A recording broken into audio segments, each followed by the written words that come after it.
मंजिल। अभी कुछ ही रात गुजरी थी। सरजू के तीर एक जर्जर झोपड़ी में चटाई पर पड़ा था। मेरा युवक मेहनतकश मेजबान अपने नन्हे मुन्ना को गोद में चिपकाए हुए मेरी बगल में एक चटाई पर गहरी निद्रा में बेहोश पड़ा था। उसकी मीठी नींद में डूबी हुई स्वस्थ सांसें जैसे झोंपड़ी में मेहनत के मधुर गीतों के स्वर भर रही थी। मेरे सिर के पास मिट्टी के दीवट पर बरे के तेल का दीपक मंद गति से चल रहा था। उसका धीमा प्रकाश युवक के थके चेहरे पर पड़ रहा था। उस प्रकाश में मुझे लगा जैसे मेहनत निद्रा का आवरण मुंह पर डाले मुस्कुरा रही हो। मेहनत की मुस्कान, मैंने होठों ही में कहा। मेरे होंठ कोनों पर फैल कर रह गए। मैंने अपने चेहरे पर हाथ फेरा। एक ईर्ष्या भरी सांस मेरे मुंह से अबस निकल गई और मेरी मलकती हुई आंखें युवक की चौड़ी छाती पर जा टकीं, जिसमें मुंह दुबकाए नन्हा शिशु उसकी मांसल बाहों के घेरे में नींद में डूबा हुआ नन्ही नन्ही सांसें ले रहा था। उसका भोला भाला मुखड़ा उस समय वैसे ही चमक रहा था जैसे एक चट्टान के पास बैठे नाग के गेंडुर के बीच उसकी मणि चमक रही हो। अभी थोड़ी ही देर पहले मैं रोज की तरह अपने प्यारे मेजबान के साथ उसके चौके में बैठा था। मेरी मेहरबान मेजबानिन ने मोटी मोटी ज्वार की रोटियां और चौराई का साग अपने गोरे गोरे हाथों से मुस्कुराते हुए थालियों में परसा था। आज मैंने अनुभव किया था कि मेरी थाली में उन मोटी मोटी रोटियों को रखते समय पहले की तरह न उसके हाथ हिचके और न उसका मन ही कसका था। इसलिए मुझे आज उन मोटी रोटियों में पहले की अपेक्षा अधिक स्वाद आया। पहले तो मुझे लगता था कि मेरे मेज़बानों के दिल में यह बात बैठ गई है कि मैं उनका रूखा सूखा खाकर उनके ऊपर कोई एहसान कर रहा हूँ। इसी बात के कारण खाते समय और उसके बाद भी थोड़ी देर तक आत्मीयता से भरी हुई प्यारी बातें सुनने को न मिलती थी, जिन बातों को सुनने से पेट भरने से भी अधिक आत्मा को तृप्ति मिलती है और जिनके कारण मोटी मोटी ज्वार की रोटियां बहुत मीठी लगती हैं। मेरी बोलचाल में कहीं शहरियत झलक रही होगी, तभी वे यही समझकर झिझक रहे थे। मैं कोशिश करता रहा हूँ कि उन्हें अपनी गरीबी और मजबूरियों का एहसास ना हो। आज मुझे बड़ी खुशी हुई कि आखिर मेरे मेजबानों के दिल से वह बात निकल गई। आज पहली दफा छाछ भरे फूल के कटोरों को थालियों के पास रखकर मेरी मेजबानिन गोद में अपने मुन्ना को लिए हमारे सामने आ बैठी और खुलकर बातें की। इनके यहाँ आज मेरी तीसरी रात थी।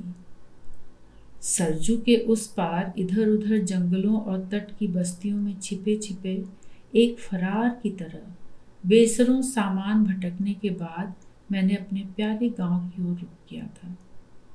सावधानी का तकाजा था कि मैं शाम वाली नाव से घाट उतरूं और रात के अंधेरे में ही पुलिस के कुत्तों से अपने शरीर की महक बचाते गांव पहुंच जाऊं।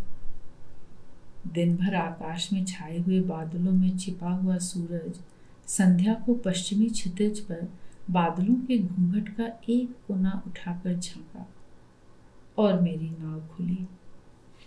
संध्या की पीली आभा उमड़ती हुई नदी के बरसाती मटमैले जल पर एक फीकी उदास मुस्कान बिखेर रही थी। मंद मंद शीतल पुरवैया नदी की सतह को अपने कोमल करों से सहलाकर नन्ही नन्ही सिहरन की लकीरों सी लहरें उठा रही थी। आकाश में बैंगनी रंग के बादलों की छाया में कुछ दरियाई सफेद परों वाले पंछी रुई के नन्हे गोलों की तरह हवा में इधर उधर तैर रहे थे। नदी में यहाँ वहाँ कुछ बड़ी नावें सफेद पाल ताने धीरे धीरे बही जा रही थी, जैसे मानसरोवर में कुछ राजहंस अपने एक एक डैने को ऊपर उठाए तैर रहे हों। मेरी नाव में अधिकतर युवक ग्वाले थे जो पास के कस्बे से दूध दही बेचकर अपने गांव को वापस जा रहे थे। उनके चेहरे पर इस वक्त प्रसन्नता छाई हुई थी। कुछ आपस में हंसी ठिठोली कर रहे थे। कभी कभी पूरी नाव उनके उन्मुक्त हास्य से हिल जाती थी। धरती माता की इन युवक संतानों के हास्य में जो हृदय की उन्मुक्त उत्फुल्लता फूट पड़ती थी, उसमें मेरे हृदय की सारी चिंताएं क्षण भर को डूब जाती थीं। थोड़ी देर के बाद एक मनचले युवक वाले ने अपने सुरीले गले से एक भोजपुरी प्रेम गीत छोड़ दिया। मैं लोकगीतों का चाहक हूँ। जहाँ कहीं भी देहाती युवक या युवतियों का झुंड देखता हूँ, उनके गीतों के लिए ललचा जाता हूँ। यह मेरा सौभाग्य था कि बिना मेरे कहे ही युवक ने अपना गीत शुरू कर दिया। अंतरा की पंक्तियां वह अकेले गाता था और टेक की पंक्ति उसके कई साथी मिलकर गाते थे। उस प्रेम गीत में नदी का स्वाभाविक प्रवाह था, झरने का प्राकृतिक संगीत था, जंगली मधु की मिठास थी और धरती के प्रेम के सच्चे उद्गार थे। उस गीत का मतलब यूं था, ऐ माझी तू जल्दी जल्दी डाढ़ चला। तीर पर मेरी फूल सी सुकुमार प्रेमिका अपनी बड़ी बड़ी जामुन सी रसीली आंखों पर केले के फूल से मेहंदी रचे हाथों का साया कर कभी मेरी राह की ओर और कभी डूबते हुए सूरज की ओर धड़कते हुए नन्हे कलेजे को सीने में दबाए हुए देख रही होगी। ऐ माझी तू जल्दी जल्दी डाढ़ चला। आज मैंने अपने गले की सोने की मोहर बेचकर अपनी प्रेमिका के हाथों के लिए कड़े खरीदे हैं। वह अपने गोरे गोरे हाथ बढ़ाए अधीरता से मेरी प्रतीक्षा कर रही होगी। ऐ माझी तू जल्दी जल्दी डाढ़ चला। आज मैं अपनी प्रेमिका के हाथ अपने हाथ में ले उसकी गोरी गोरी नरम कलाइयों में कड़े पहनाऊंगा। हर्ष के मारे उनकी छाती फूल जाएगी, उसकी अंगिया के बंद टूट जाएंगे, उसकी गुलाबी आंखों से प्रेम रस छलक पड़ेगा। मुझे मेरे प्रेम का पुरस्कार मिल जाएगा। मेरे अधीर प्रेम मेरे कलेजे में धड़क रहा है। ऐ माझी तू जल्दी जल्दी डाढ़ चला। गीत की मधुरता मेरे हृदय पर छा गई। मैं उस वक्त के लिए जैसे सब कुछ भूल गया। सहसा माझी की दहशत में कांपती हुई आवाज मेरे कानों से आ टकराई, तूफान आने ही वाला है। मुझे लगा जैसे किसी ने मुझे एक मीठे सपने से मेरे कंधों को झिझोड़ कर जगा दिया हो। मेरे हृदय में सहसा प्रश्न उठा, भगवान, अब उस युवक प्रेमी का क्या होगा? तीर की किसी झोपड़ी के द्वार पर प्रतीक्षा में खड़ी उसकी युवती प्रेमिका का क्या होगा? इतने में ही नाव जोर से हिली, लोगों में खलबली मच गई। मैंने अपने में आज जो देखा तो सबकी आंखें उत्तर पश्चिम के कोने में क्षितिज पर उठी हुई थीं। उनकी फैली आंखों में खौफ थर्रा रहा था। मैंने आकाश की ओर नजर उठाई। सूरज डूब चुका था। आकाश पर काले बादल जमे हुए उनके साए से थे। उत्तर पश्चिम के कोने में आकाश पर पीली गर्द का पर्दा सा पड़ गया था। वातावरण की शांतता मय की सीमा तक पहुंच चुकी थी। नदी की तरंगों की आवाज उस सन्नाटे में अर्धरात्र की चीत्कार सी डरावनी लग रही थी। माझी बेतहाशा डाढ़ चलाया जा रहा था। नाव नदी के बीच में जल को चीरती तूफानी वेग से घाट की ओर सर सर बढ़ती जा रही थी। नाव भी थोड़ी ही दूर आगे बढ़ी होगी कि ठंडी हवा के झोंके आने लगे। नदी की लहरें ऊंची उठ उठकर नाव के दोनों किनारों पर थपेड़े मारने लगी। डोलने लगी मझधार में जीवन की नैया। दूर था भी साहिल। बेहद घबराहट छा गई माझी की आंखों में। अब कौन लगाए पार? बीच भंवर में डोले नैया। धड़कने लगा सबका हृदय। देखते देखते छा गया घटाटोप अंधकार। हहराती हुई आ पहुंची प्रचंड वेग से आंधी। लहरें चीत्कार करती नाव को गेंद की तरह उछालने लगी। मच गई खलबली यात्रियों में, जोर की डगमगाहट हुई नाव में। आ गई नाव आंधी की चपेटों में, विकराल सर्प की तरह फुफकारती हुई उन्मत्त लहरों ने चारों ओर से घेर लिया नाव को। तैरने लगी सबकी आंखों में मृत्यु की परछाइयां। करीब था कि नाव के साथ साथ सबको वे प्रलयकारी लहरें निगल जाती कि मांझी जोर से चिल्लाया, जान का मोह हो तो कूदो तूफान में, नहीं तो नाव सबको लेकर बैठ जाएगी। कहकर वह छपाक से धारा में कूद पड़ा और कूद पड़े यात्री सरजू माँ की गोद में।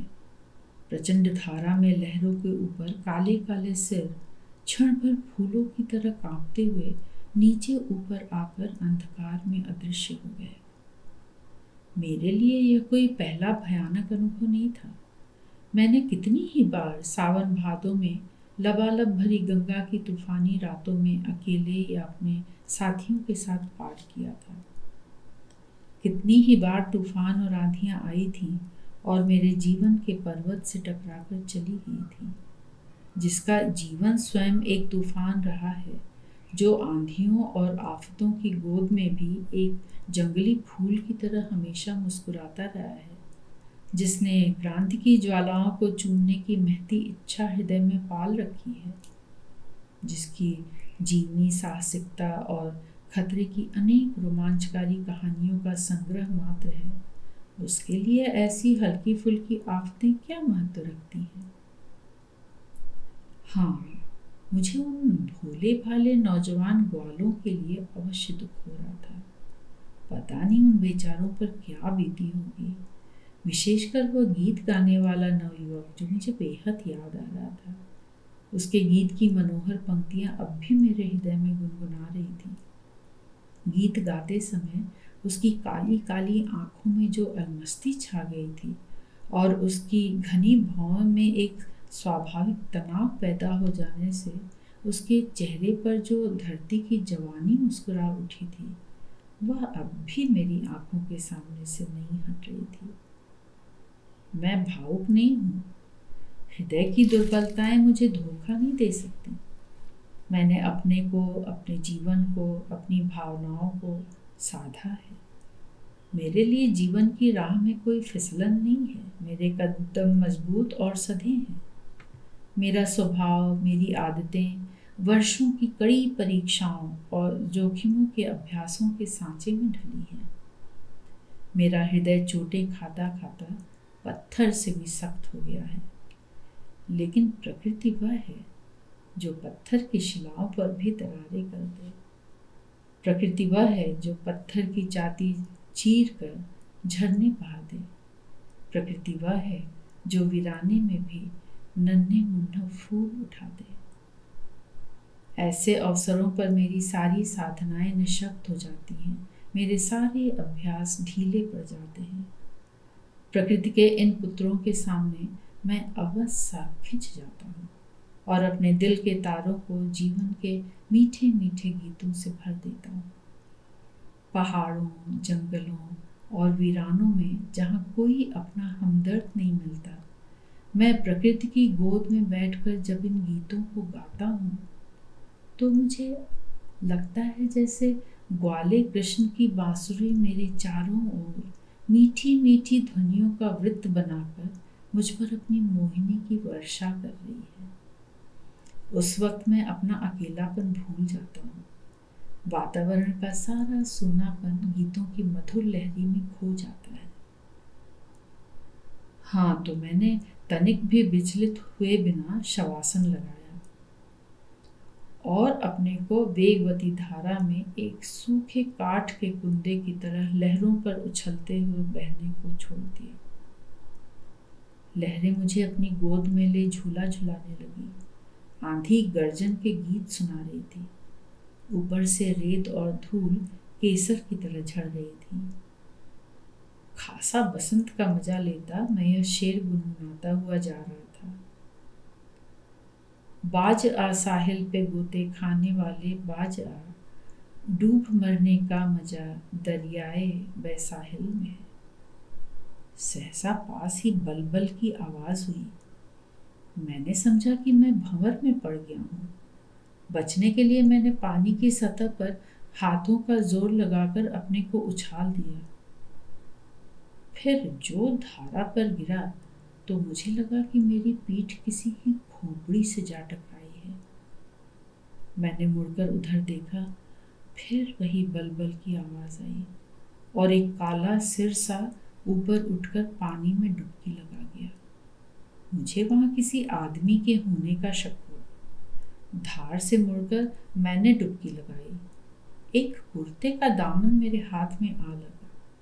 मैंने उसे ऊपर खींचा। सचमुच वह एक आदमी था। उसका ऊपर आना था कि वह मेरे ऊपर दहशत में कांपता हुआ झपटा। मैं अपना हाथ सीधा कर उससे अलग ही थामे रहा। वह मुझे पकड़ने को छटपटा रहा था। मैंने डांट कर जोर से कहा, घबराओ नहीं, मैं तुम्हें डूबने नहीं दूंगा। मेरे सहारे तुम धीरे धीरे हाथ पांव चलाते बढ़ाओ। मेरे डांटने का असर उस पर पड़ा। वह संभल गया और सतह पर तट फैलकर अपना हाथ पांव एक कुशल तैराक की तरह चलाने लगा। थोड़ी देर में आंधी चली गई। आकाश में छाई हुई पीली गर्द बैठने लगी। लहरों का चिंगाड़ बंद हुआ। आकाश में तारे झलमलाने लगे। आंधी अपने साथ बादलों को भी उड़ा ले गई थी। अब आप मेरा कुर्ता छोड़ दीजिए, मैं यूं भी तैर सकता हूँ, उसने कृतज्ञता भरी आवाज में कहा।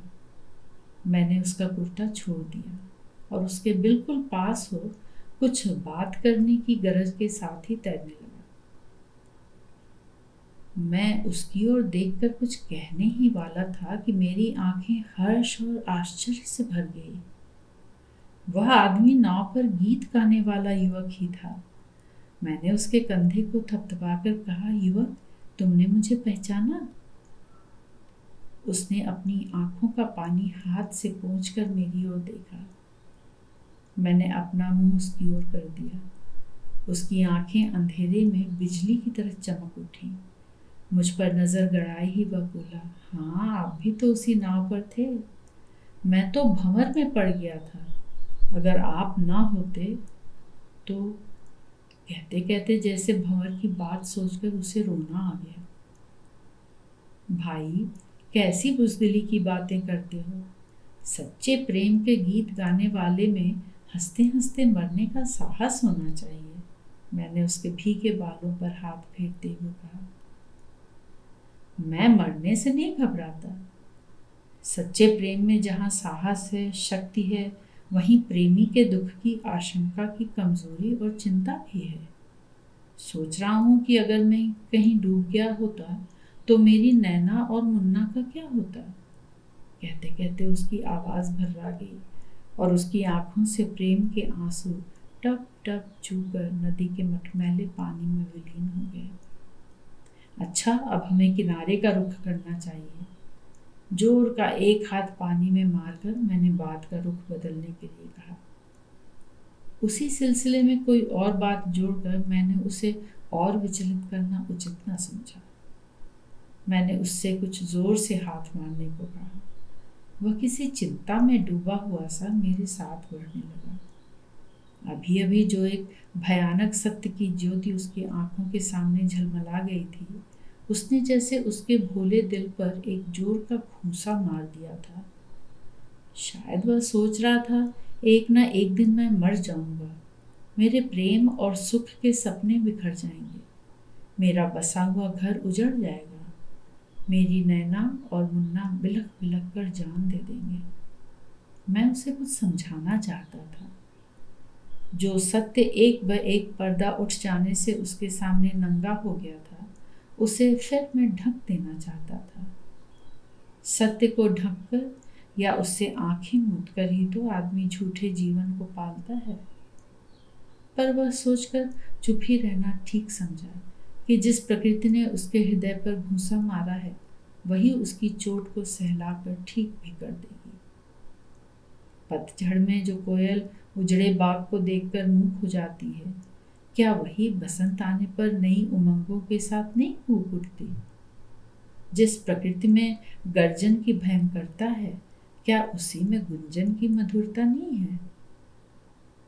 थोड़ी देर बाद हम दोनों किनारे पर थे। सामने ऊंचे कगार को देखते हुए मैंने कहा, भाई तुम्हारा घर तो कहीं पास ही होगा। हाँ, ऊपर चलिए तो मैं ठीक ठीक बता सकूंगा कि हम कहाँ हैं, उसने उदास स्वर में ही कहा। दोनों अपने कपड़े निचोड़ते हुए कगार पर तिरछे चढ़ने लगे। बलुधंस मिट्टी में हमारे पैर घुटनों तक धंस जाते थे। पास ही कगार टूट टूट कर नदी में गिर रहा था। नदी का पानी उछल कर गिरी हुई मिट्टी को अपनी गोद में दबा लेता था। ठंडी हवा झाऊ के पौधों में अटकती हुई साएं साएं बह रही थी। आकाश में उड़ते हुए बादलों के कुछ टुकड़े अंधेरी रात के जगमगाते हुए तारों से आंख में चौनी खेल रहे थे। वह सामने जिस जगह से रोशनी आ रही है वह सरखापुर है। वहां से मेरा गांव करीब 1 मील पश्चिम सरजू माँ के किनारे है। ऊपर आकर सामने रोशनी को इशारा करता हुआ युवक बोला। मुझे यह समझते देर न लगी कि मैं कहाँ हूँ। मैंने उसकी पीठ थपथपाते हुए कहा, तब तो हम घाट के पास ही हैं। अच्छा, अब तुम जाओ, नैना तुम्हारी राह देख रही होगी। मेरी ओर से अपने मुन्ना के हाथ पांव चूमना, कहकर मैं पूरब की ओर मुड़ा। लेकिन आपको कहाँ जाना है? युवक ने मेरी पीठ पर हाथ रखकर पूछा। मैंने मुड़कर देखा। युवक की आंखें जैसे कृतज्ञता के भार से झुकी जा रही थी। मैंने कहा, मैं हीरामनपुर जाऊंगा। हीरामनपुर? कुछ सोचते हुए युवक ने कहा, हीरामनपुर तो यहाँ से 4 कोस है। अगर बुरा न माने तो आज रात को मेरे यहाँ ठहर जाइए, कल सुबह चले जाइएगा। यूं भी आप काफी थक गए हैं। तुम इसकी फिक्र ना करो। इस हालत में भी मैं 10-15 कोस दौड़ता हुआ जा सकता हूँ। यह तो आपका शरीर ही कह रहा है। लेकिन अगर कोई खास हर्ज ना हो तो मेरी विनती स्वीकार करें। नैना आपसे मिलकर बहुत खुश होगी। मेरी ससुराल हीरामनपुर के पास ही पुरवा पर है। शर्मा कर उसने आंखें नीची कर ली और पैर के अंगूठे से धरती को रेतने लगा। मेरे दिमाग में कोई बहुत पुरानी बात जैसे बिजली की तरह कौंध गई। मेरे मुंह से अचानक निकल गया, तुम्हारी नैना सुनैना तो नहीं है? हाँ हाँ, उसका नाम सुनैना ही है, पर मैं नैना कहकर पुकारता हूँ। क्या आप उसे जानते हैं? आश्चर्यचकित हो पलकों को मलकाते हुए युवक ने पूछा। उत्तर में मैंने एक मीठी सी याद में खोया हुआ सा सिर हिला दिया। तब तो आप जरूर चलिए। मेरे हाथों को अपने हाथों में लेता हुआ युवक मचल पड़ा। सुनैना की याद के साथ ही न जाने कितनी बातें मेरी आंखों के सामने विस्मृत के अंधकार से उबर कर तारों की तरह चमकने लगी। मैंने अपने हृदय की बातों को अंदर ही दबाते हुए कहा, भाई वह जमाने की बात होगी। अब क्या सुनैना मुझे पहचानेगी? यह मेरी खसखसी दाढ़ी, मेरे बेढंगे तौर पर बरसात की घास की तरह बढ़े हुए सिर के बाल, यह चेहरे का धूप में झुलसा हुआ रंग, मेरी आंखों में जमी हुई यह दृढ़ता देखकर क्या वह डर न जाएगी? नहीं नहीं भाई, तुम जाओ। अगर हो सका तो फिर कभी मैं तुम्हारे यहाँ आऊँगा। उसके हाथों से अपने हाथ को छुड़ाकर मैं फिर मुड़ने को हुआ कि वह मेरे कंधों को अपने मजबूत हाथों से पकड़ मुझे अपनी ओर करके बोल पड़ा, यह आप क्या कहते हैं? नैना को जब मालूम होगा कि आपने उसके सुहाग की रक्षा की है तो आपके चरणों को अपने हाथ से धोएगी और एक देवता की तरह आपकी पूजा करेगी। आप मेरी विनती यूं ना ठुकराएं, मैं आपके पैरों पड़ता हूँ। कहकर वह मेरे पैरों पर झुका ही चाहता था कि मैंने उसे ऊपर ही अपने हाथों से रोक लिया। उसकी आंखों में उसके हृदय का नम्र आग्रह तरल हो झलमला उठा। वह गिड़गिड़ाकर फिर बोला, तो चल रहे हैं ना? मैं उसकी गिड़गिड़ाहट की अवहेलना न कर सका।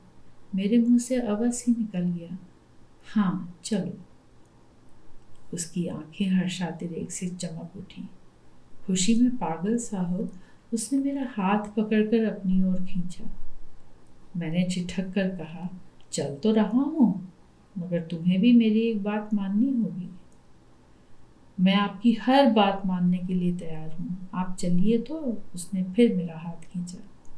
मैंने फिर रुककर कहा, नहीं, पहले तुम मुझे वचन दो कि तुम मेरी बात मानोगे, तब मैं अपना कदम उठाऊंगा। मैंने पहले ही कह दिया कि आप जो भी कहेंगे मैं करने के लिए तैयार हूँ, आप कहिए ना। उसने कुछ झुंझला कर कहा, जैसे अब एक क्षण भी रुकना उसे खल रहा था। वह जल्दी से जल्दी मुझे लिए सुनैना के पास पहुंचने के लिए उतावला हो रहा था। वादा करो कि तुम सुनैना से इस दुर्घटना और मेरे हिरामनपुर के होने की बात न करोगे। भला ऐसा क्यों?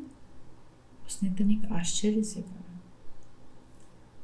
चाहे कोई भी वजह हो, अगर तुम मुझे अपने साथ ले चलना चाहते हो तो तुम्हें मेरी यह शर्त माननी होगी, मैंने दृढ़ता के शब्दों में कहा। अच्छा, उसने मुंह लटका कर कहा, जैसे उसकी सारी खुशी पर पाला पड़ गया। अब हम युवक के गांव की राह पर थे। आगे आगे युवक, पीछे पीछे मैं अंधेरी राह पर दो छायाओं की तरफ बढ़ रहे थे। आकाश के पश्चिमी कोने में चतुर्थी का पीला चांद बादलों के झुंडों से लड़ता झगड़ता अपना मध्यम प्रकाश धरती पर फेंकने का व्यर्थ सा प्रयास कर रहा था।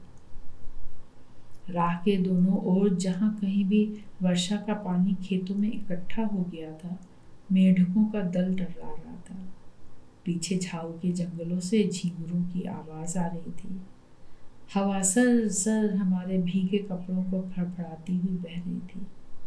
मैं युवक के पीछे पीछे चला जा रहा था सुनैना से मिलने। यह संयोग की खूबी ही तो है कि जो सुनैना शुरू जवानी के दिनों में मेरी एक मामूली सी भूल के कारण शायद हमेशा हमेशा के लिए सहसा मुझसे अपना संबंध विच्छेद कर चुकी थी, और न जाने कितनी बार चाह कर भी मैं अपनी उस भूल के लिए उससे क्षमा न मांग सका था, उसी सुनैना के सामने आज परिस्थिति मुझे यूं खड़ा कर देने वाली है। आज मैं जो कुछ बना हूँ, जिस रूप में भी आज मेरा जीवन खड़ा है, उसकी नींव जब मैं बहुत गहरे पहुंचकर देखता हूँ तो मालूम होता है कि उसी एक भूल की ईंट पर पड़ी थी। वह भूल मेरे जीवन में प्रथम और अंतिम थी, जिसको लाख प्रयत्न करके भी मैं कभी भूल न सका। वह मेरी भूल की घटना जैसे हमेशा मेरे जीवन की अन्य महत्वपूर्ण घटनाओं की सतह पर जल में तेल की बूंद की तरह तैरा करती है। यह युवक, सुनैना का पति, जो मेरे आगे चल रहा है, यदि मेरी उस भूल को जानता तो क्या वह मुझे सुनैना के पास ले जाने को इतना आतुर होता? मेरे कदम युवक के पीछे पीछे उठ रहे थे और मेरी आंखों के सामने से मेरे अतीत पर छाए हुए विस्मृतियों के पर्दे एक एक कर खिसक रहे थे। लड़कपन से ही सुनैना अपनी माँ के साथ मेरे यहाँ दूध देने आती थी। उसकी माँ मेरे यहाँ दूध देकर गांव में औरों के यहाँ दूध देने चली जाती और छोड़ जाती सुनैना को मेरे घर। नन्ही सुनैना अपने नन्हे नन्हे हाथों से उपलों को बोरसी में सजाकर उसमें आग धधकाती, कहतरी में पानी डाल उसे सितुही से खुरच खुरच कर साफ करती और तब मेरी अम्मा से बोरसी पर दूध रखने को कहती। इतने में यदि उसकी माँ लौट आती तो वह उसके साथ चली जाती, नहीं तो मेरे पक्के आंगन में चुपचाप बैठकर टुकुर टुकुर इधर उधर देखा करती। मेरे घर में मेरे सिवा और कोई लड़का या लड़की न थी जिसके साथ वह खेलती कूदती, और मेरे साथ आफत यह थी कि सुबह में एक मास्टर मुझे पढ़ाने आया करते थे। कभी कभी जब मैं बिना कुछ खाए पिए मास्टर के आ जाने पर पढ़ने बैठ जाता था तो मेरी अम्मा मुझे बुलाने के लिए सुनैना को भेजती। सुनैना मेरे पढ़ने के बाहरी कमरे के दरवाजे पर आकर आवाज़ देती किशन भैया, चाची बुला रही हैं। मैं तो इस अवसर की ताक में रहता ही झट किताब बंद कर उठ पड़ता और मास्टर के मुंह से जल्द आना निकलकर मेरे कानों से टकरा भी न पाता कि मैं कमरे से बाहर होता। सुनैना मेरे हाथ से लिपट कर मुस्कुराती हुई आंखों से कभी मेरा मुंह देखती और कभी सामने देखती हुई मेरे साथ आगे बढ़ती। उस वक्त वह बेहद खुश होती, जैसे एक लड़की सहसा अपने हाथ में एक खुशनुमा गुड्डा पड़ा देखकर खुश हो जाती है। चौके के पास पहुंचकर सुनैना ठिठक जाती। मैं अंदर जा अम्मा के सामने खड़ा हो जाता। वहां खड़ा खड़ा मैं कभी अम्मा की ओर देखता और कभी द्वार पर सुनैना को, जो खड़ी खड़ी बाल सुलभ लज्जा में सिर झुकाए अपनी नन्ही उंगलियों से दरवाजा कुरेद रही होती। छिपली में गरम गरम हलवा निकालकर अम्मा मेरी ओर बढ़ा देती। मैं उसे कुर्ते का दामन लगा हाथ से उठाने को होता कि अम्मा बोल पड़ती, यहीं बैठकर क्यों नहीं खा लेता। मेरी सहमी हुई नजर द्वार पर खड़ी सुनैना की ओर मुड़ जाती। अम्मा उसे देखकर मुस्कुराती हुई कहती, अच्छा अच्छा जा। सुनैना को जाने उस वक्त कैसा लगता कि वह सिर झुकाए ही वहां से हटने लगती। मैं उसके पास आ अपने कंधे से उसका सिर छू देता। वह अचकचा कर मेरी ओर देखती, मैं मुस्कुरा देता और तब हम आंगन में कोने में बैठ जाते। मैं छिपली में हलवे को 2 भागों में बांटने के लिए अंगुली से लकीर खींचने लगता। मेरी उंगली गरम हलवे से जल जाती। मैं सी करके उसे ऊपर उठा लेता। सुनैना जोर से ताली पीटती, हंस पड़ती। मैं अपनी छींक मिटाने के लिए उसका हाथ पकड़कर हलवे पर रख देता। वह चिल्ला उठती। मैं कहता, कहो कैसा लगा, अब क्यों नहीं हंसती। वह रूठ कर उठने को होती, तब मैं उसका हाथ पकड़कर अपने पास उसे खींच लेता और आदेश के स्वर में कहता, खाओ। वह कहती, मैं थोड़ा सा हलवा ले उसे फूंक मारकर ठंडा कर उसके मुंह में डाल देता। वह सिर झुकाए ही आंखें मलकाते हुए मुंह चलाने लगती। फिर खा पीकर हाथ में हाथ मिलाए हम उस वक्त तक आंगन में खेलते कूदते रहते जब तक माँ की डांट न पड़ती या बाहर से मास्टर की पुकार न सुनाई देती। उस वक्त जब मैं सुनैना का हाथ छोड़ता तो उसकी आंखों में सहसा एक ऐसी उदासी छा जाती जिसे देखकर मेरा मन महसूस होता। तब मैं फिर उसका हाथ अपने हाथ में ले लेता और उसे लिए ही पढ़ने के कमरे में जा बैठता। वह सहमी सहमी मेरी बगल में बैठ जाती।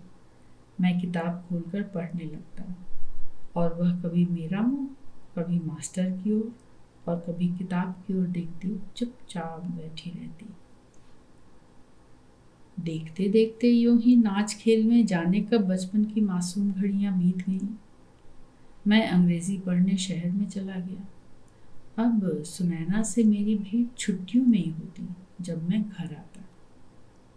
शुरू जवानी के दिन भी क्या होते हैं जब हर लड़की और लड़के का जीवन एक प्रेम कहानी है। हर जीवन में एक राजा है, हर राजा की एक रानी है। आज मुझे ठीक ठीक याद नहीं कि वह कौन सी घड़ी थी जब सुनैना अपनी मद भरी आंखों में प्रथम बसंत का संदेशा लिए मेरी यौन वाटिका में आ खड़ी हुई। आज वह क्षण मेरी स्मृतियों की पकड़ में नहीं आता जब सुनैना पहले पहल मेरी अलस आंखों में चांदनी रातों में उगने वाले रूपहले सपनों की रानी बनकर आ बसी थी। अपने विगत जीवन की घटनाओं के जाल में उलझकर उस घटना का समय निर्देश करने में आज मैं अपने को असमर्थ पा रहा हूँ जब सहसा सुनैना मेरे उमंगों भरे हृदय पर सावन की रिमझिम का नशा बनकर छा गई थी। सुनैना अब सयानी हो गई थी। मुझे सामने देखकर वह अपने मुंह पर घूंघट खींच लेती थी। उसके किनारीदार घूंघट के नीचे उसकी तनिक आगे को उठी हुई ठुंडी में जो कंपन होता, उससे जाहिर था कि वह अंदर ही अंदर शर्माई हुई सी मुस्कुराती होगी। मेरे जी में तो आता कि उसका घूंघट उलट दूं और पहले की ही तरह उसके दोनों हाथ अपने हाथों से पकड़ उसे आंगन में खींचना। मगर अब वे बचपन के नन्हे नन्हे मासूम हाथ कहाँ थे। अब तो उन हाथों में विद्युत धारा बह रही होगी। मैंने छुआ नहीं कि दिल पर शौक लगा। उस सुबह भी सुनैना आंगन के कोने में बैठी हुई बोरसी पर दूध बैठा रही थी। अम्मा रसोई में बैठी थी। मैं हल्के हल्के कदम रखता सुनैना के सामने बरामदे की दीवार की ओट में जा खड़ा हुआ। आज कई कोशिशों के बाद सुनैना को मैं बिना घूंघट के देख पाया था।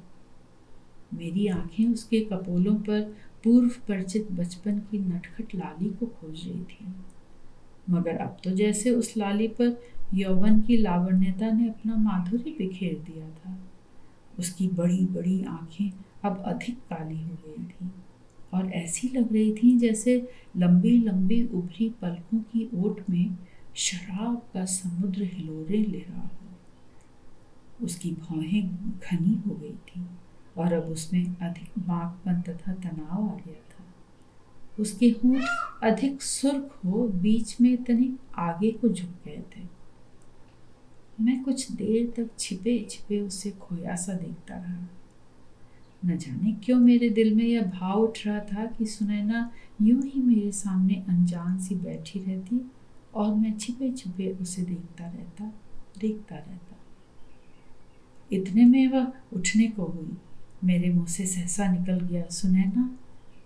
उसने अचकचा कर मेरी ओर एक दृष्टि फेंकी और झट से माथे का आंचल चेहरे पर खींच लिया।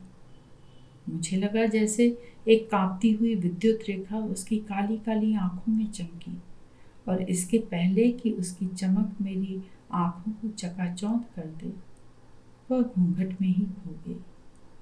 मैं अनियंत्रित सा उसकी ओर बढ़ गया। उसके बिल्कुल पास जा खड़ा हो बोला, सुनैना। वह कुछ सिकुड़ सी गई, जैसे लाज से और गड़ गई हो। मैंने सहसा कहा, सुनैना, अब मुझसे भी शर्माने लगी। उसने तनिक सिर उठाकर घूंघट की ओट से मेरी ओर देखा। उसके होंठों पर एक मृदु मुस्कान थिरक रही थी, जिसमें अभी भी रूप का अभिमान नहीं था। वाह, तुम तो जैसे बचपन की सारी बातें भूल गई। वह नाचना और खेलना, वह हंसना और रूठना, वह खिंचना और रोना, तुम्हें अब कुछ भी याद नहीं, सुनैना? उसने घूंघट जरा पीछे खिसका कर आंखें उठा मेरी ओर देखा। उन आंखों में जैसे बचपन की सारी कहानियां उभर आई हों। तनिक देर के लिए हम आंखों में आंखें डाले बचपन की मीठी यादों में खो गए। आओ न सुनैना, एक बार फिर हम हाथ में हाथ ले बचपन का गुजरा जमाना ताजा करें। गले से गला मिला बचपन के मधुर गीत एक बार फिर गा लें। न जाने वे आज़ादियाँ, वे रंगीन घड़ियाँ, वे प्यारी प्यारी मासूम बातें कब हमेशा हमेशा के लिए खत्म हो जाएं। बचपन की याद में ही खोया समय बोला। किशन भैया, एक ठंडी आह लेकर उसने कहा, वे दिन तो अब बीत चुके भैया। मुझे जैसे बिजली छू गई। सहसा मुझे विश्वास न हुआ कि हम इतने बड़े हो गए हैं। मैंने अनायास ही झुककर उसका हाथ पकड़ लिया। उसकी कलाई की लाल लाल चूड़ियां खनखना उठी। उसके हाथ मेरे कांपते हाथ में कांप रहे थे। सारी देह में एक सिहरन सी दौड़ गई थी। एक अजीब तरह की थर्राहट भरी नजरों से उसने मेरी ओर देखकर अपना हाथ छुड़ाते हुए कहा, किशन भैया, छोड़ो मेरा हाथ, कहीं कोई देख न ले। मैंने उसका हाथ छोड़कर देखा। उसके गालों पर जैसे लाल लाल धारियों की जाली बन गई थी। उसके कान की लवें खून की तरह सुर्ख हो गई थी और उन नीम मासूम आंखों में जैसे कोई भय थर्रा रहा था। तब मुझे लगा कि सुनैना अब वह नन्ही सुनैना न रही। मैं अपने दिल में एक अजीब सी गुदगुदाहट लिए वहां से हटने को हुआ कि सुनैना ने फिर एक बार मेरी ओर आंखें तिरछी कर देखा। अब की मुझे लगा कि उन नीमबाज आंखों में एक इशारा था, एक संदेशा था, एक हसरत थी। मैं मन ही मन मुस्कुराता वहां से हट गया। समय वर्ष पर वर्ष की तह लगाता रहा, लेकिन मेरे हृदय पर जो सुनैना का रूप में चित्र खिंच गया था, उसे वह धुंधला न कर सका। मैं अब यूनिवर्सिटी का विद्यार्थी था। जवानी जोश पर थी, आंखों में हमेशा नशा सा छाया रहता, और उस जोश और नशे की तह में सुनैना की मधुर यादें चुटकियां लिया करती। मैं स्वप्नों की दुनिया की कल्पना करता, सुनैना सपनों की परी बन मेरी आंखों में उतर आती। मैं दाम्पत्य जीवन की सोचता, सुनैना दुल्हन बनी घूंघट की ओट से झांक जाती। मैं जीवन में प्रेम और सुख खोजता, सुनैना प्रेम की देवी बन अपना रूप माधुर्य लुटाती हुई मेरी आंखों के सामने थिरक उठती। मेरी भावनाएं सुनैना को केंद्र बना उसके चारों ओर मड़राया करती। खुदा खुदा करके गर्मियों की छुट्टियां आईं। अपने हृदय में सुनैना के प्रति कितने ही मीठे अरमान सजोए मैं घर आया। उम्मीद थी कि हमेशा की तरह सुनैना सुबह में अपनी माँ के साथ दूध देने आएगी। रात भर रंगीन सपनों में खोया रहा। सुबह हुई तो धड़कता हुआ हृदय लिए मैंने अपनी आंखें सुनैना की राह में बिछा दी। तरह तरह के मंसूबों के हुजूम में दिमाग उलझ जा रहा था। एक अजीब सी घबराहट की हालत तरी हो रही थी। कभी उठकर कमरे में टहलने लगता और कभी खिड़की के पास जा पूर्वी से आने वाली पगडंडी की ओर देखने लगता। सहसा नीचे से सुनैना की माँ की आवाज आई। मेरा कलेजा धक से कर गया। कमरे के दरवाजे से आंगन में एक उड़ती हुई दृष्टि फेंकी तो कोने में सुनैना की माँ उपले तोड़ रही थी। यह क्या? सुनैना की माँ तो कभी यह सब नहीं करती थी। मन में शंका उठी। बरामदे में आकर जो देखा तो सुनैना वहां कहीं नहीं थी। मुझे लगा जैसे मेरी आंखों के सामने जगमग जगमग तारों भरे आकाश पर अचानक अंधकार का पर्दा पड़ गया। सुनैना क्यों नहीं आई? क्या हो गया उसे? कहीं बीमार तो नहीं पड़ गई? तरह तरह के बेचैन करने वाले सवाल मेरे दिमाग में उठने लगे। सोचा उसकी माँ से पूछूं, मगर हिम्मत न हुई। जाने क्या सोचे, एक जवान लड़का एक जवान लड़की के बारे में किसी से पूछे, इसका क्या मतलब? मतलब चाहे जो कुछ भी हो, जवानी एक ऐसी चीज है जिसे समाज शंका की नजर से देखता है, और जब उसे जरा भी शुभा हो जाता है तो वह जवानी के विरुद्ध षड्यंत्र करना शुरू कर देता है। जवानी की कितनी उमंगों, कितनी चाहों, कितनी हसरतों को यह षड्यंत्र बेदर्दी से पामाल नहीं कर देता। दूसरी सुबह भी जब अपनी माँ के साथ सुनैना ना आई तो मैं अत्यधिक व्याकुल हो गया। अपने को अधिक रोक रखना मेरे लिए असंभव था। सुनैना से मिलने को मेरा दिल बेहद तड़प रहा था। मैं जानता था कि सुनैना और उसकी माँ के सिवा कोई और उसके घर में नहीं है। उसकी माँ को भी गांव में दूध देने में घंटों लग जाएंगे। सुनैना अपने घर में अकेली होगी। सोचा तब तक क्यों न मैं ही उसके घर रो आऊं। यह ख्याल आना ही था कि मैंने चप्पल पहने और अम्मा की निगाह बचाकर घर से बाहर हो गया। सुबह का सुहावना समय था। पूर्वी क्षितिज के नीचे के सूरज की कोमल किरण निकलकर उषा की सिंदूरी साड़ी पर सुनहरी धारियां बन झलमला रही थी। पूर्वा हवा खरमा खरमा चल रही थी। वृक्षों की नव पल्लवित शाखाएं मंद मंद झूम रही थी। उनके पत्तों के हिलने से ऐसी आवाज आती थी जैसे हवा में कोई नदी कलकल करती धीरे धीरे बह रही हो। कभी कभी दूर से आती हुई कोयल की सुरीली गूंज एक दूरागत झंकार की तरह उस सुनहले वातावरण में गूंज उठती थी। मैं कटे खेतों के बीच से बाहर का एक गीत गुनगुनाता हुआ चला जा रहा था। वहां पहुंचकर सुनैना के घर के दरवाजे पर कुंडी चढ़ी देखकर मैं अचकचा सा गया। मन 100 मन का एक मन हो गया। दिल की मचलती उमंगे जैसे आहत को फड़फड़ा उठी। तो क्या सुनैना कहीं चली गई? यह ख्याल आना ही था कि मुझे लगा जैसे अचानक मैं पहाड़ की चोटी से गहरे खड्ड में गिर गया हूँ। मेरी आंखों में हठात आंसू आ गए। मेरे सपने एक एक कर मेरी धुंधली दृष्टि के सामने ही बिखरने लगे। किशन भैया, सहसा पीछे से एक सुरीली आवाज मेरे कानों में आ टकराई।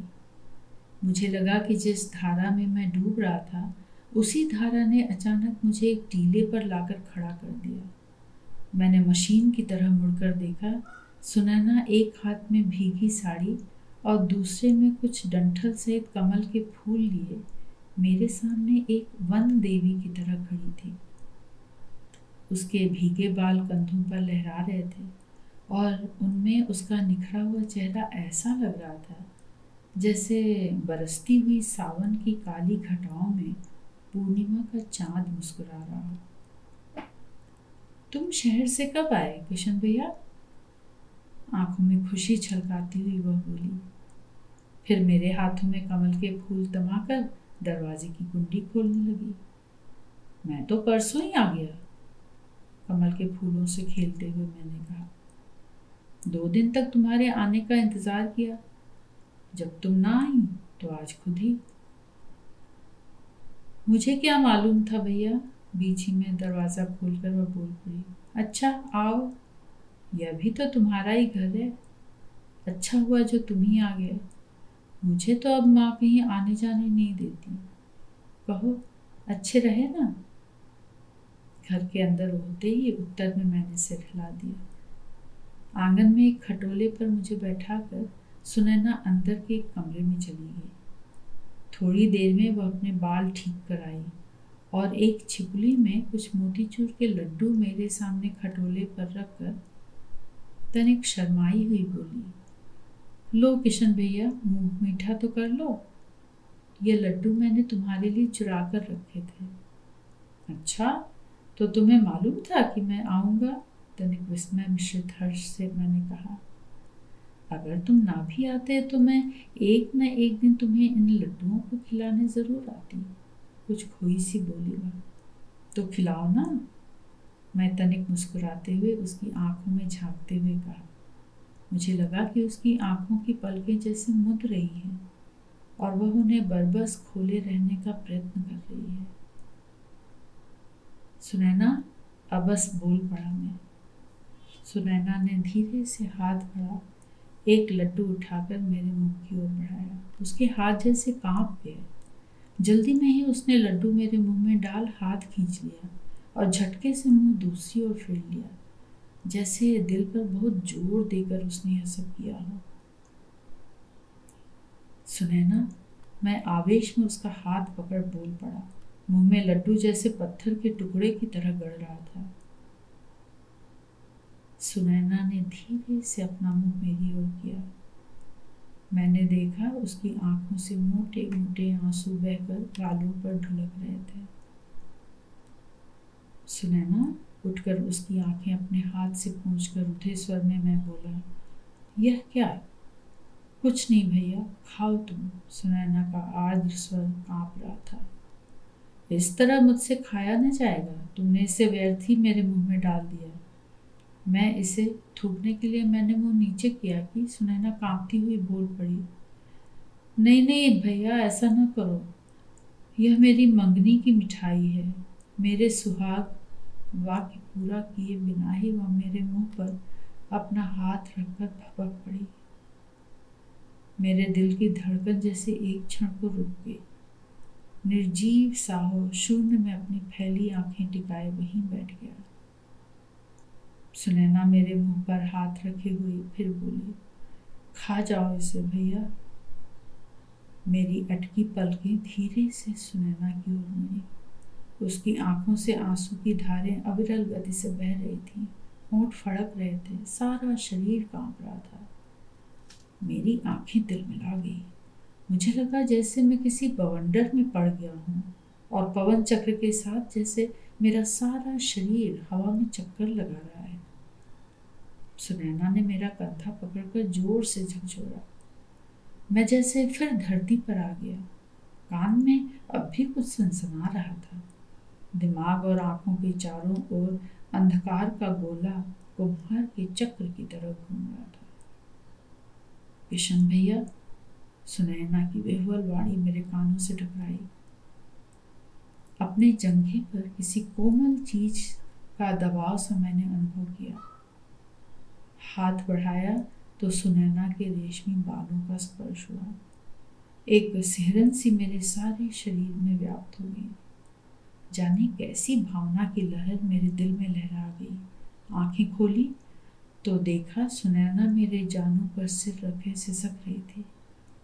मुझे लगा जैसे कोई अदृश्य हाथ मेरी ही आंखों के सामने उसकी मांग में सिंदूर की लकीर खींच रहा है।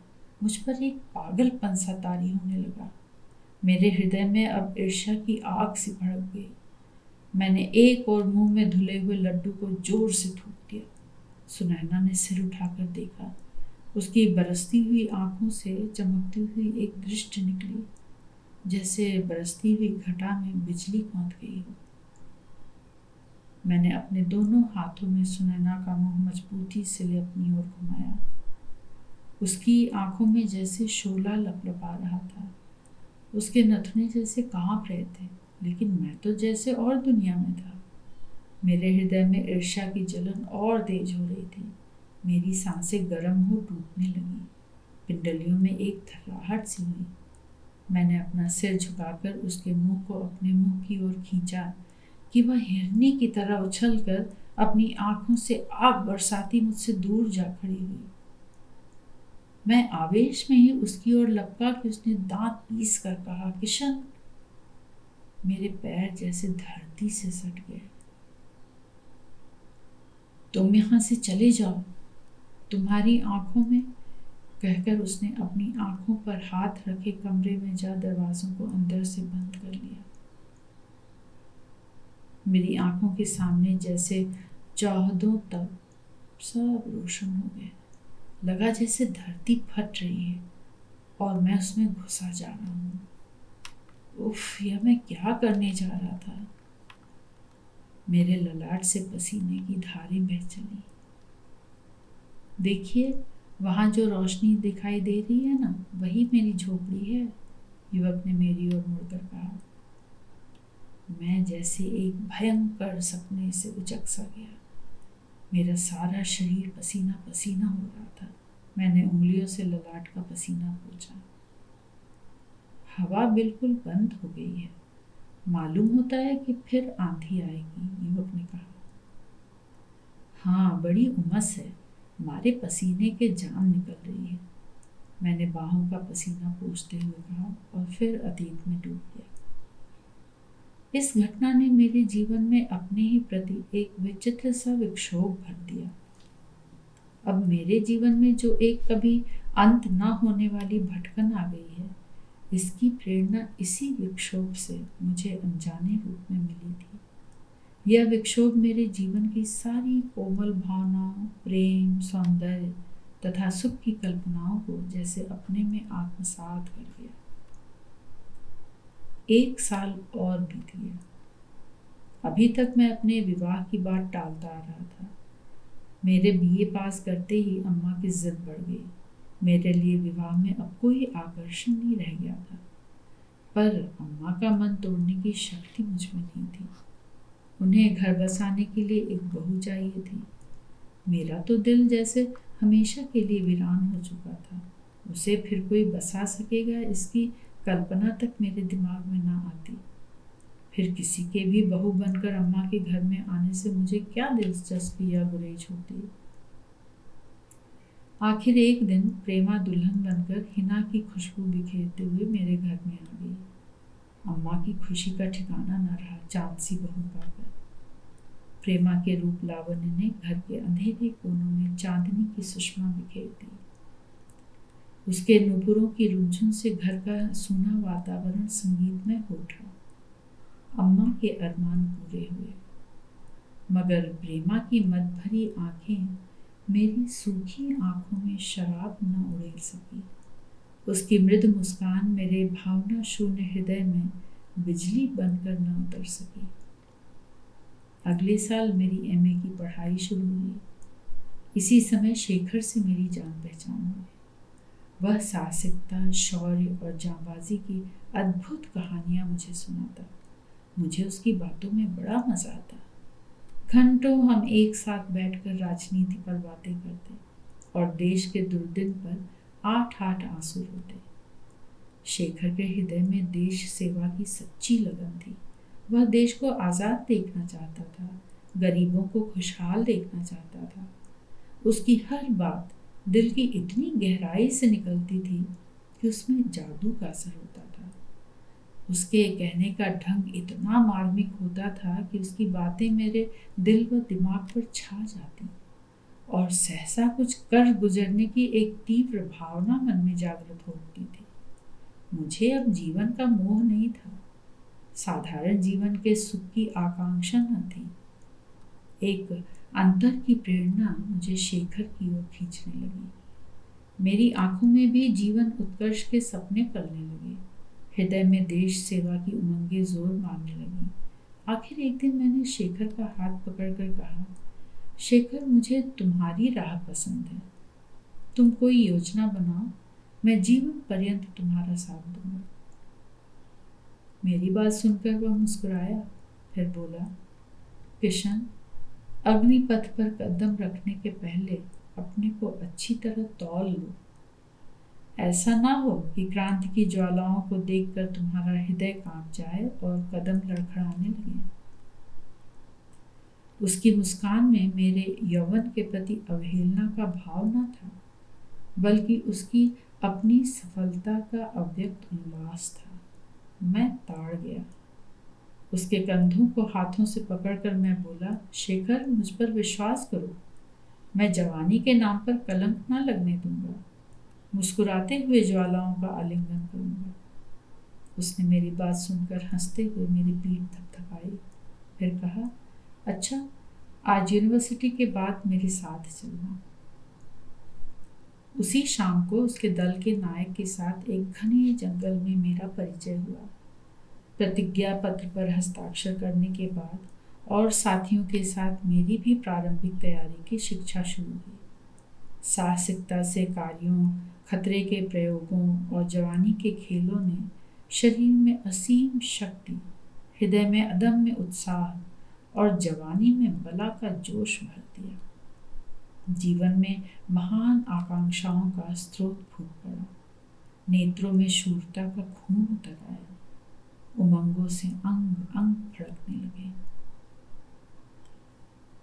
आखिर पूरे 1 साल के बाद दीक्षा का समय आया। जीवन से जूझने वाले को परीक्षा का भय कैसा? बांध तोड़कर आगे प्रलयंकर वेग दिखाने के लिए धारा मचल रही थी। यूनिवर्सिटी से अलग हुआ। अम्मा और प्रेमा का संबंध सूत्र सदा के लिए कट गया। उसी रात अलग अलग हमारा दीक्षा संस्कार होने वाला था। मैं नायक के शिविर में अकेले भेजा गया। नायक की आंखों में स्थिर दृढ़ता और चेहरे पर गंभीर मुस्कान उसके पास खड़ी मशाल की रोशनी में चमक रही थी। उसने बैठे ही मेरी ओर रुबीली दृष्टि से देखा। मेरा सीना तन गया। उसने दृढ़ स्वर में कहा, युवक, दीक्षा के लिए तैयार हो? मैंने मजबूत लहजे में कहा, हाँ।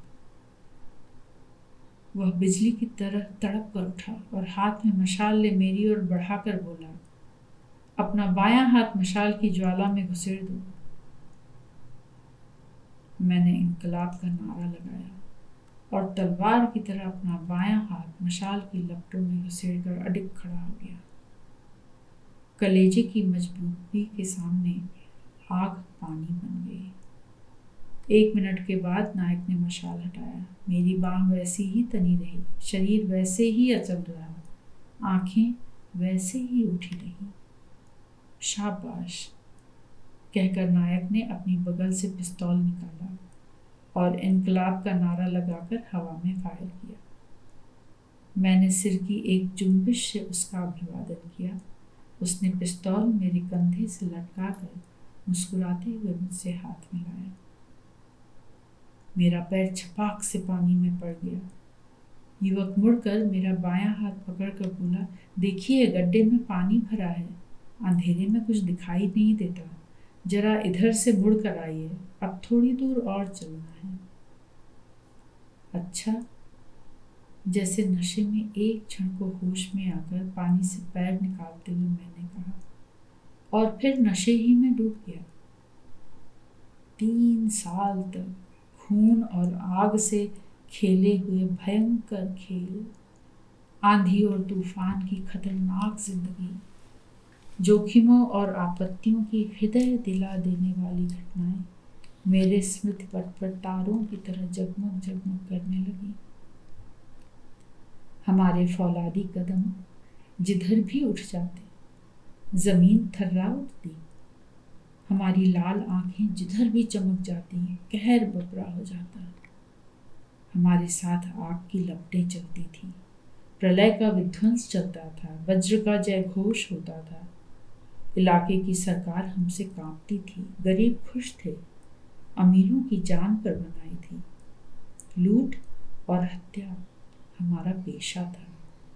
प्रेम और दया का हमारे लिए कोई अर्थ न था। किंतु उस दीर्घ साहसिक और भयंकर जीवन रात्रि में भी एक तारा सदा मेरी आंखों के सामने चमका करता था। उससे मैं लाख आंखें बंद करता, पर उस तारे की चमक मेरी आंखों के सामने से न हटती। वह तारा सुनैना थी, उसे मैं कभी भूल न सका। एक रात की बात है, हम एक लंबा हाथ मारकर अलग अलग रास्तों से अपने गुप्त स्थान पर वापस लौटे। सब तो आ गए, किंतु नायक का अब तक पता न था। यह एक असाधारण बात थी, क्योंकि हमेशा वह सबसे पहले ही नियत स्थान पर पहुंच जाता था। हमने कुछ देर तक और इंतजार किया। सुबह तक जब वह वापस न आया तो हमारा माथा ठनका। हमारा उपनायक गुप्त रूप से नायक का पता लगाने शहर गया।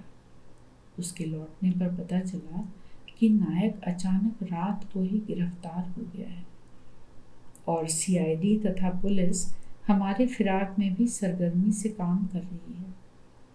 हमने आदेश के लिए उपनायक की ओर देखा। उसने कुछ सोच विचार के बाद 6 महीने के लिए हमें तितर बितर होकर गुप्त रूप से जीवन व्यतीत करने की आज्ञा दी। फिर मिलने के लिए एक स्थान और समय नियत कर हम अलग अलग हो गए। 6 महीने बाद जब हम मिले तो हमारे एक साथी ने बताया कि हमारे उपनायक के साथ साथ हमारे 3 और साथी भी गिरफ्तार हो चुके हैं। अब क्या हो?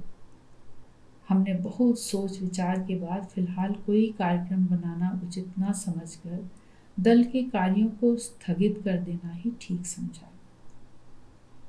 जीवन धारा जैसे एक बहुत मजबूत चट्टान से टकराकर पीछे को मुड़ी। अम्मा की याद आई, बेचारी प्रेमा का ख्याल आया।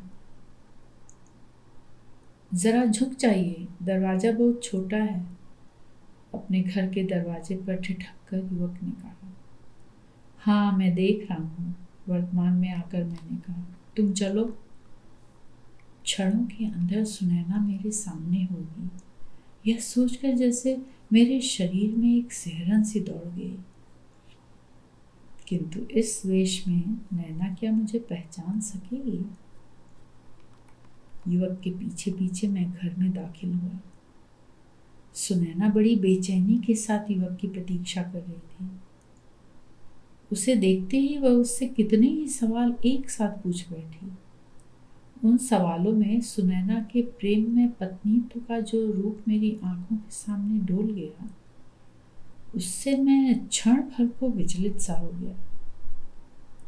मैंने सोचा था सुनैना अपने मन का पति ना पाकर दुख में जीवन काट रही होगी। उसके यौवन और सौंदर्य पर एक गहरी विषाद की छाया पड़ी रही होगी। उसके स्वस्थ शरीर हृदय की व्यथा से घुल गया होगा, किंतु ऐसी कोई बात न थी।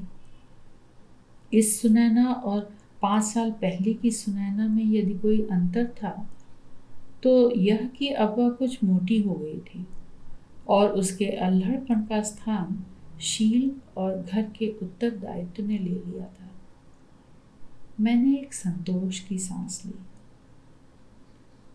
थोड़े से शब्दों में ही युवक ने सुनैना के सारे प्रश्नों की बड़ी खूबी के साथ समाधान कर दिया। जहाँ प्रेम और विश्वास की छाया में जीवन बीतता है, वहाँ संदेह और कटुता का अंकुर कैसे फूट सकता है। सुनैना खुश खुश पास से एक लोटा पानी उठा लाई और मुड़ी कि युवक ने मेरी ओर घूमकर उससे कहा, मेरे साथ एक मेहमान भी है। नैना अचकचाकर मेरी ओर देखते हुए सिर का आंचल ठीक करने लगी। मैंने आंखें नीचे कर ली।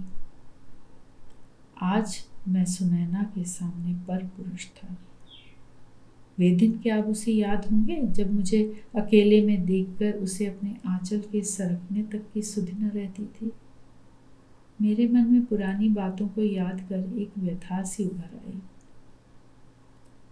दोनों ने यथाशक्ति हर तरह से मेरा सम्मान किया। मैं दूसरे दिन सुबह ही चला जाने वाला था, पर सुनैना की मीठी बातों में जो एक अव्यक्त आनंद का अनुभव कर रहा था, उसके कारण युवक से एकाध बार अपने जाने की बात कहकर भी उसके रोकने पर दूसरे दिन रुक गया। मैं खुश था कि सुनैना मुझे पहचान न सकी। आज इनके यहाँ मेरी तीसरी शाम थी।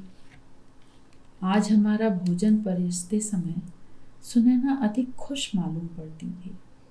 उसकी आंखों की चमक में उसके हृदय का कोई छिपा हुआ उल्लास जैसे रह रहकर फूट पड़ता था। मैंने सोचा कई दिन हो जाने से अब सुनैना की झिझक कम हो गई है। भोजन करके युवक के साथ ही मैं भी बैठ गया। युवक हाथ मुंह धोकर एक ओर खड़ा हो गया। सुनैना ने मुझे लोटे का पानी देकर युवक की गोद में मुन्ना को देते हुए न जाने क्या फुसफुसाया। युवक मुन्ना को गोद में लिए मुस्कुराता हुआ बाहर चला गया।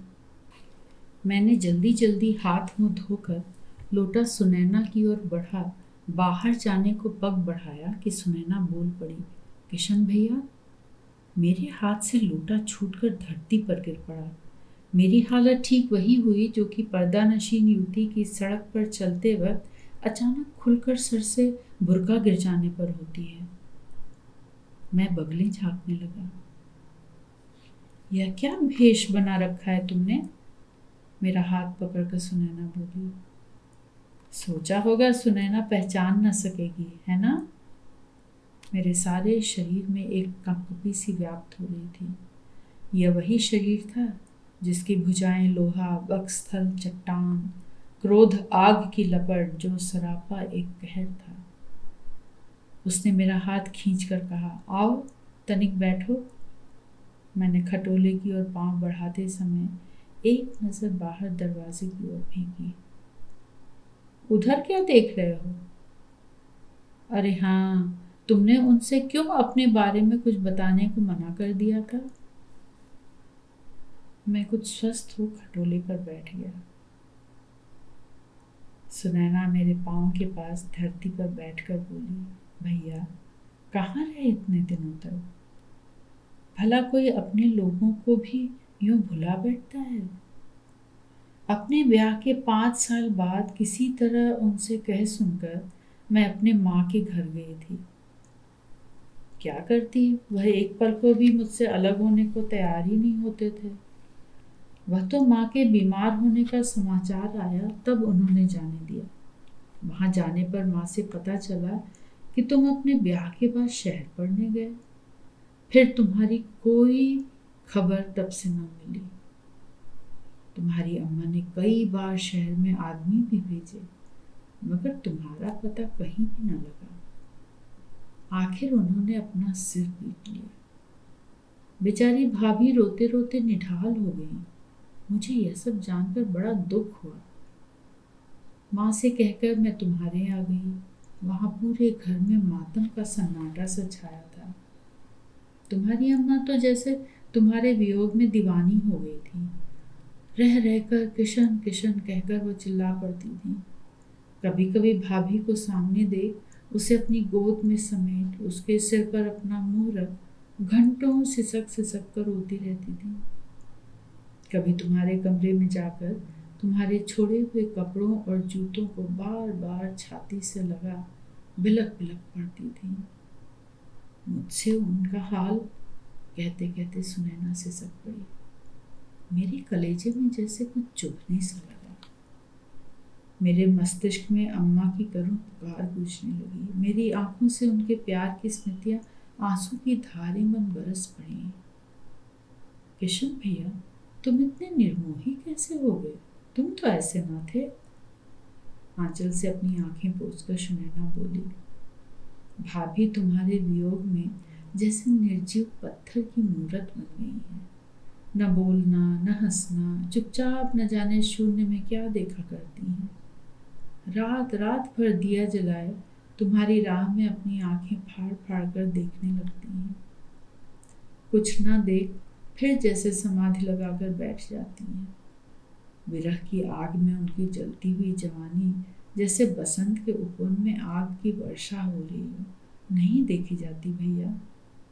कहकर सुनैना अपनी दोनों आंखों को हाथों से ढकती भपक पड़ी।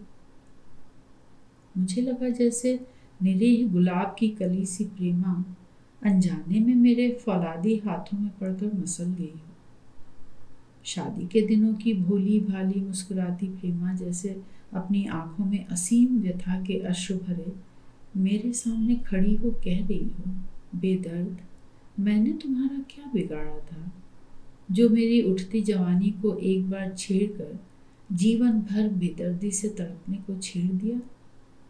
मेरा हृदय उसकी व्यथा की कल्पना मात्र से कांप गया। मैंने उठते हुए भर्राए स्वर में कहा, अच्छा सुनैना, अब मैं जा रहा हूँ। जाते जाते मैं चाहता हूँ कि तुम मेरे उस दिन के पागलपन को दिल से निकाल कर मुझे माफ कर देना। शायद यह हमारी तुम्हारी आखिरी मुलाकात है। सुनैना ने लपक कर मेरा हाथ पकड़ लिया। फिर वह भीगे स्वर में बोली, किशन भैया, तुम्हें मालूम नहीं कि उस दिन तुम्हारे चले जाने पर मैं कितनी रोई और तड़पी थी। मेरे दिल में एक कसक अब तक बनी हुई है कि उस दिन अगर मैंने उस तरह तुम्हारा दिल न तोड़ा होता तो आज तुम्हारी अम्मा का बिलखना, भाभी का इस तरह तड़पना और तुम्हारे जीवन में यह भटकन तो न देखनी पड़ती। लेकिन उस वक्त विवश थी किशन। मेरा शरीर मेरे पास दूसरे की अमानत के रूप में था। उस पर मेरा अधिकार नहीं रह गया था। नहीं तो जिसकी मोहनी सूरत मैंने बचपन से अपने हृदय में बसा रखी थी, उसके चरणों पर इस शरीर का उत्सर्ग होना क्या मेरे लिए सौभाग्य की बात न होती? किंतु अब उन बातों को सोचने से क्या फायदा। आज मैं दूसरे की हूँ और तुम देख रहे हो कि खुश भी हूँ। मैं जानती हूँ कि यह खुशी मेरे जीवन की सबसे बड़ी छलना है। फिर भी उनके भोले प्रेम की अवहेलना करने की मुझमें शक्ति नहीं है। भैया, क्या मेरी ही तरह तुम भाभी के साथ खुश नहीं रह सकते? मैं जानती थी कि तुम एक न एक दिन मेरे यहाँ अवश्य आओगे। मन ही मन मैंने प्रतिज्ञा भी की थी कि उस दिन मुझसे जो भी चाहोगे मैं दूंगी। तुम्हारे टूटे दिल को जैसे भी हो सकेगा जोड़ने का प्रयत्न करूंगी। फिर आंचल पसार कर तुमसे भाभी के उजड़े दिल की बस्ती बसाने की भीख मांगूंगी। किशन भैया, आज वह सुनैना का शरीर भी तुम्हारे चरणों पर है। भले ही आज उनकी अमानत लुट जाए, मेरे जीवन की पवित्रता पर कलंक लग जाए, किंतु अब मैं तुम्हें यूं दर दर भटकने न दूंगी। कहकर सुनैना गिड़गिड़ाती हुई मेरे पैरों पर गिर पड़ी। मेरी आंखों के सामने जैसे एक स्वप्न आलोक खुल गया। वर्षों के सूने हृदय में जैसे सहसा भौरों की गुंजार भर गई। जीवन आप में ही पूर्ण सा उठा। झुककर हाथों से सुनैना को उठाकर शुद्धा भरे स्वर में मैंने कहा, सुनैना, तुम्हारे इस त्यागमय समर्पण में आज मुझे सब कुछ मिल गया। हृदय की जिस कांटे की चुभन को मैं अपने को ज्वाला में झोंक कर भी ना मिटा सका, आज उसे तुमने अपने हृदय के सच्चे स्नेह से सहलाकर सदा के लिए दूर कर दिया। मुझ अंधे की आंखों में आज तुमने जो ज्योति भर दी है, उससे मेरा जीवन पथ सदा आलोकित रहेगा। तुम खुश रहो। अम्मा को उसका बिछड़ा लाल मिल जाएगा, प्रेमा का उजड़ा संसार बस जाएगा, कहकर मैंने पैर उठाया। किशन भैया, आज मैं अपनी जिंदगी में पहली बार इतनी खुश हूं, कहते हुए विवहल सी सुनैना मुझसे लिपट गई। उसकी आंखों से हर्ष के आंसू बह चले। पगली, छोड़ेगी भी मुझे? कहकर मैंने उसके गालों को फूल के हाथ से थपथपा दिया। उसने अलग होकर कहा, तो कब जा रहे हो घर? अभी, इसी वक्त? इसी भेष में? मैं तुम्हें यूं न जाने दूंगी। मेरी नन्ही सी भाभी तुम्हें इस भेष में देखकर डर जाएगी। आज रात भर आराम कर लो, कल तुम्हें दूल्हा बनाकर भाभी के यहाँ उनके साथ भेज दूंगी। आओ चलो, उसने मेरा हाथ पकड़कर खींचते हुए कहा। उसके पीछे पीछे मैं मर्दानी झोपड़ी में आया। युवक सोए मुन्ना को गोद में लहराते हुए सुनैना की ओर मुस्कुराकर देखते बोला, क्यों, मना लाई रूठे भैया को? और नहीं तो क्या, मेरा भैया तुमसा बुरा थोड़ी है जो मेरा कहना न मानता। अच्छा, सो रहो, अब कल जाना है तुम्हें अपनी बहन के यहाँ। सुनकर खिलखिलाकर हंस पड़ा युवक मुन्ना को चटाई पर सुलाते। सुनैना चली गई। दिन भर का मेहनत का मारा युवक मुन्ना को गोद में दुबकाए मिनटों में ही गहरी निद्रा में डूब गया। पर मेरी आंखें वर्षों तक अंधकार के खोहों में मंडराने के बाद जिस जीवन आलोक में खुल गई थी, अब एक क्षण को भी बंद न होना चाहती थी। मैं सोच रहा था कि मेरे जीवन की भटकन में भी एक बलवती प्रेरणा थी, जिसने आखिर मुझे मंजिल तक पहुंचा दिया, जहां विरहिणी प्रेमा, जिसके जीवन की हर घड़ी इंतजार की घड़ी होगी, दीप जलाए बैठी हुई उसकी शिखा में मेरी तस्वीर देखती, मेरी प्रतीक्षा कर रही होगी और शायद कह रही होगी, निर्दयी प्रीतम, तुम हो कि आते ही नहीं। रात भर मेरा दिया जलता रहता है, कितनी ही बत्तियां मैं तैयार कर रखता हूँ, एक के बाद दूसरी, दूसरी के बाद तीसरी, एक एक कर न जाने कितनी बत्तियां जल जाती हैं, फिर भी तुम नहीं आते, निर्दयी प्रीतम।